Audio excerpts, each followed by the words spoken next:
Demo.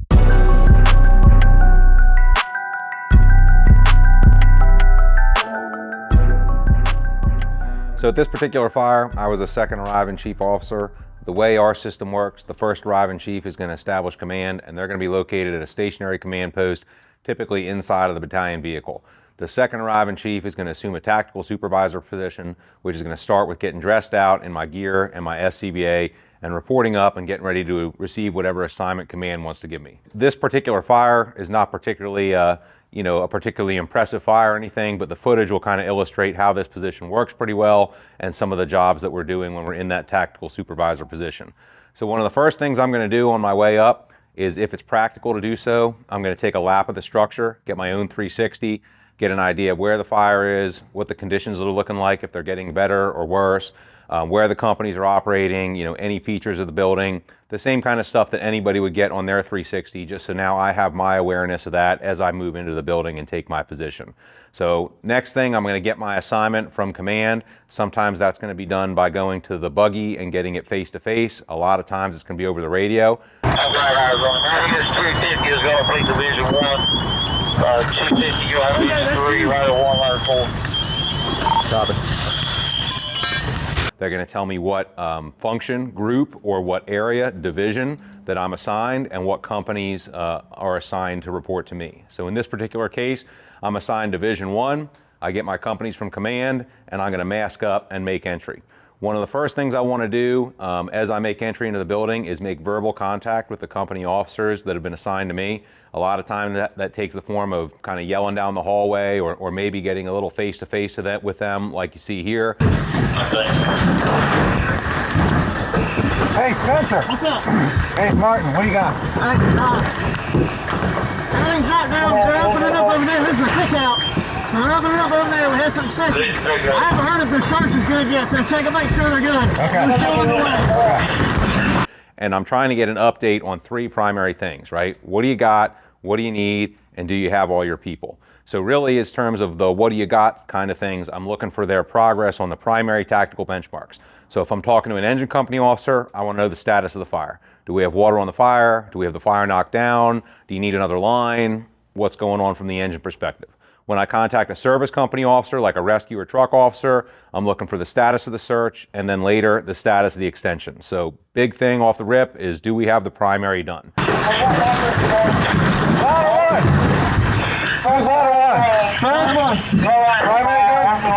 Primary good? Yes, sir.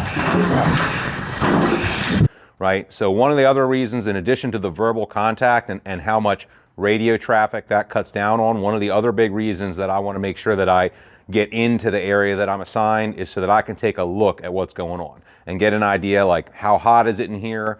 What's the construction of the walls? Like, we're going to be pulling like plaster and lath ceilings or chicken wire ceilings. It's going to be like a lot of work.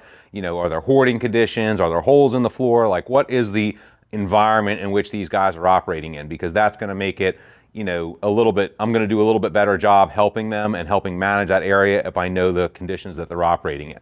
So once I get those, make that initial verbal contact with the company officers, then I'm going to kind of back up to an area where things are a little bit quieter, maybe a window, hallway, door, where there's not so much banging and noise, and I can make one radio transmission to command and give them a progress report that includes the status, as I know it so far, of those primary benchmarks: fire attack, search, and extension, any needs that I have, any things that I recommend or that I might need from other areas, like the vent team or the floor above or floor below or whatever, and then we can kind of get back to our work, right?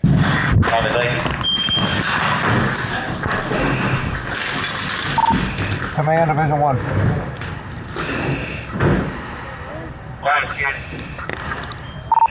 Division 1, this is an unoccupied structure, so there is limited furnishings on the first floor. We have all visible fire knockdown, no obvious extension. Primary is negative on the first floor. We're opening up. I think we're ready for a fan on the first floor if Division 2 is okay with that.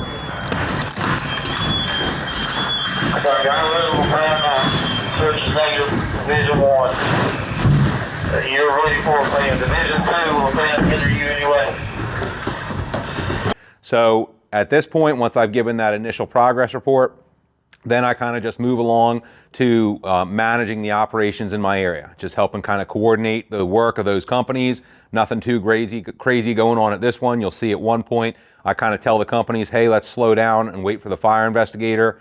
That's me just kind of observing, hey, we got the fire out. Most of the extension is contained. It's not going anywhere. You know, let's slow down on our overhaul so that we don't destroy any evidence or any of the stuff that the fire investigator is going to use to determine the cause and origin.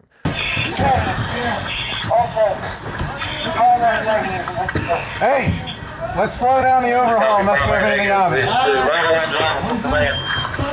Let's try to slow down the overhaul for fire investigation if we can. So you'll see me kind of give that direction in there. Another thing that you're going to do in this position frequently is interface with other officers that are adjacent to you. So you'll see I'm going to make the second floor. I'm going to talk to Division 2, kind of tell them, hey, this is where the fire was on the first floor. You know, the nature of this house was kind of an older construction, you know, lots of void spaces, good chance for it to travel in the walls or whatever. So I get up there with Division 2 and kind of have a discussion about, hey, here's where the fire was on the first floor. What's your extension situation look like on the floor above? I'm not trying to control what's going on the second floor. We're just having an interaction so that I know, oh, you know, if he's got extension up there, maybe I need to open up more below, or maybe me telling him where the fire was helps him kind of hone in on where he needs to open up, that kind of stuff there. Hey, the fire was all over here on the first floor. What are you today? Okay. Y'all good on here as far as extension? We're still opening up some, but so far nothing. Okay. So, you know, basically the rest of it is kind of just repeating that, you know, status my benchmarks, what do you guys need? Coordinate relief of the companies as they need it. If they need reinforcements like extra help, get that from command and bring that in there. And then eventually, periodically throughout the incident, we're going to have our PAR or personnel accountability report checks, or our PAR checks here are done every 15 minutes. You hear a command on there telling all companies to stand by for a PAR. He's going to give me a couple minutes, 1 to 2 minutes at that point, to go check with my company officers and verify that they have all their people. And then when I call him back and say that I've got PAR, I'm going to tell him that I'm PAR and what companies I've accounted for in my division, so he can compare that to what he's got on his tactical worksheet, make sure it matches. Sir, watch I got a hold there.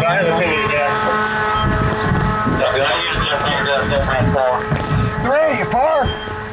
Good. Ladder 1? Ladder 1 plus. Ladder 4. Yeah. You par? Yeah. Okay.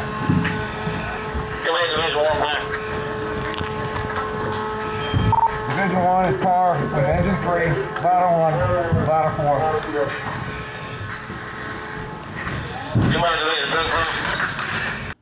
So that's kind of just a little bit of a summary of what we're doing in that tactical supervisor position. Again, certainly not a barn burner fire, but hopefully the footage and some of this explanation kind of helps you understand a little bit of what kind of things that tactical supervisor is doing, and hopefully you can kind of see how that interfaces with that incident commander that is out as a strategic position at a fixed command post, how having these tactical supervisors in a forward position can help the command feel confident about what's going on and provide for decentralized management of the fireground that's going to move us forward quickly towards our aggressive goals of knocking down the fire, clearing the searches, and controlling the extension. So if you're looking for some more information, if you're looking for some more Fireground proven skills and techniques to help you either as the incident commander or as somebody taking these tactical supervisor positions, check out our Aggressive Command Supports Aggressive Firefighting program. It's available in a variety of different formats, from an online course all the way to our in-person seminars, in-person command simulations, our hands-on live fire,